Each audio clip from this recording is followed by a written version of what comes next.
Meus irmãos, boa noite, a paz do Senhor, uma noite de muitas bênçãos para nós, que o Senhor venha falar conosco nessa noite de terça-feira.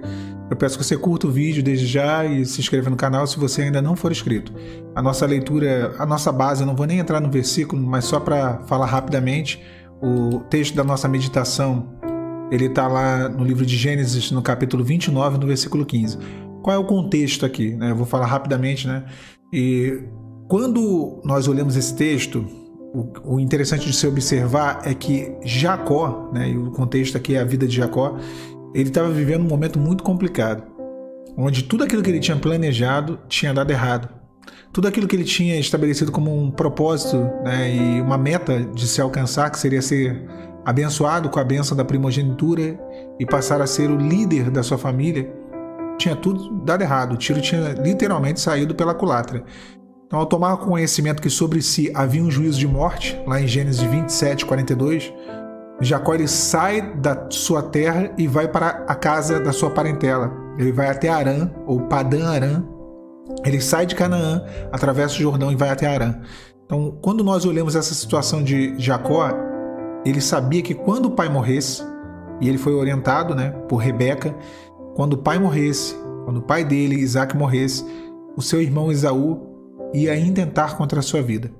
O seu irmão Esaú ia tentar tirar a vida de Jacó, matá-lo, por conta de tudo aquilo que tinha acontecido, devido à bênção da primogenitura. Então, ele sabia que ele tinha que fugir porque havia um juízo.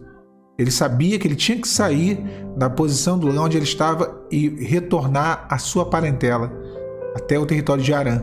E foi assim que ele fez. Quando ele chega no território de Harã, ele estava conversando uma nova vida, uma nova etapa, e ele vai morar na casa de Labão. E após um mês inteiro servindo a Labão, ele vira para Jacó e faz a seguinte pergunta. Ele fala assim: olha, porque tu és meu irmão, ou seja, meu parente, hás de me servir de graça? Não, de forma alguma. Declara-me qual será o teu salário. E aí é Gênesis 29, no versículo 15, diz isso.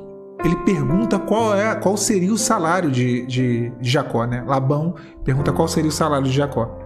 E é interessante, porque Labão é um personagem bem intrigante. A pessoa fala assim: Jacó...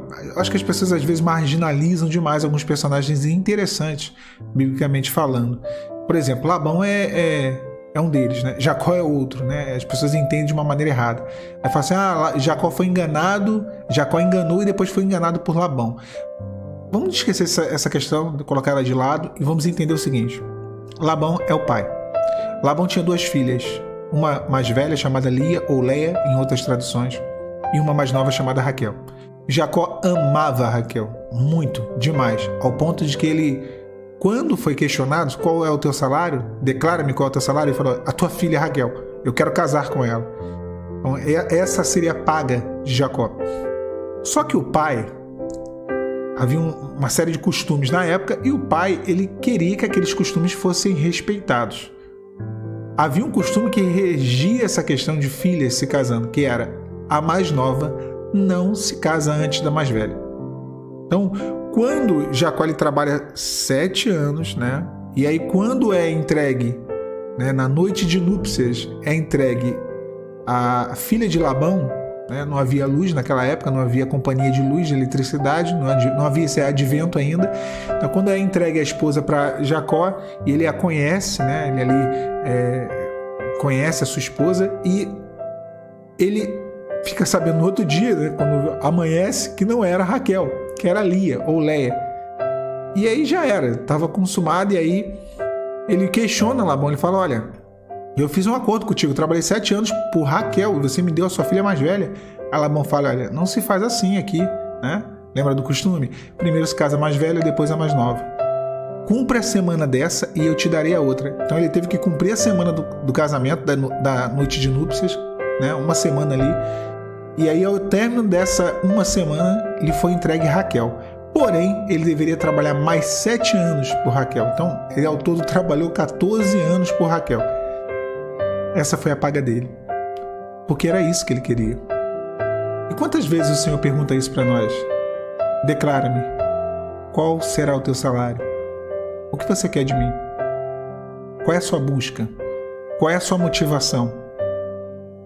Aí você pega a hora que a gente pega a lista, Senhor, aqui eu tenho uma lista de desejos.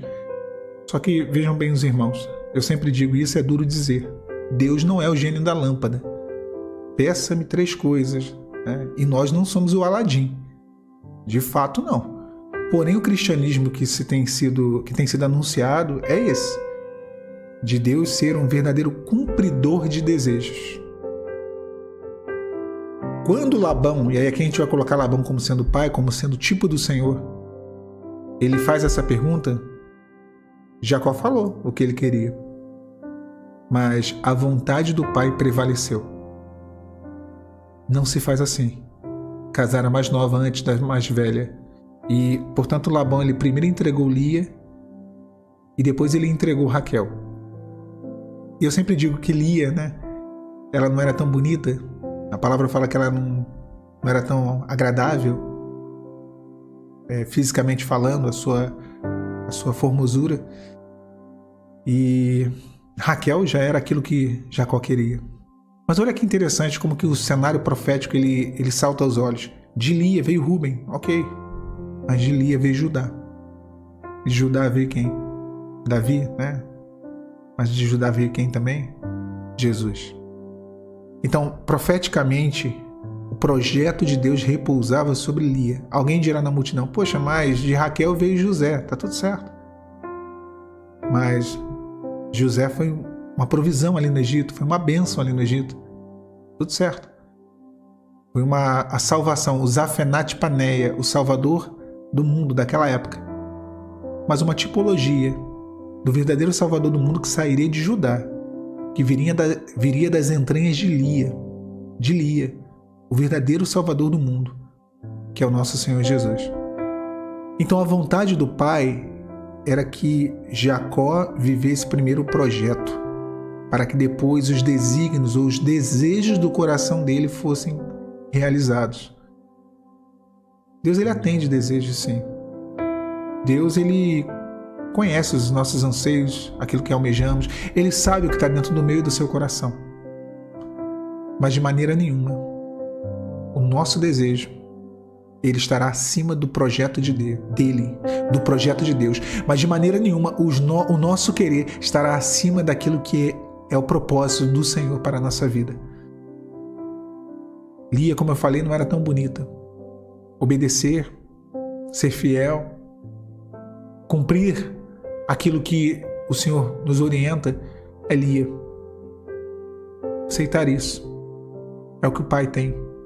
Aceita Lia. Lia são as provações, Lia são os desertos, os vales, as lutas que enfrentamos. Lia é ter aquilo que a gente nem queria, mas é aquilo que a gente precisa para que um projeto maior seja realizado através de Lia.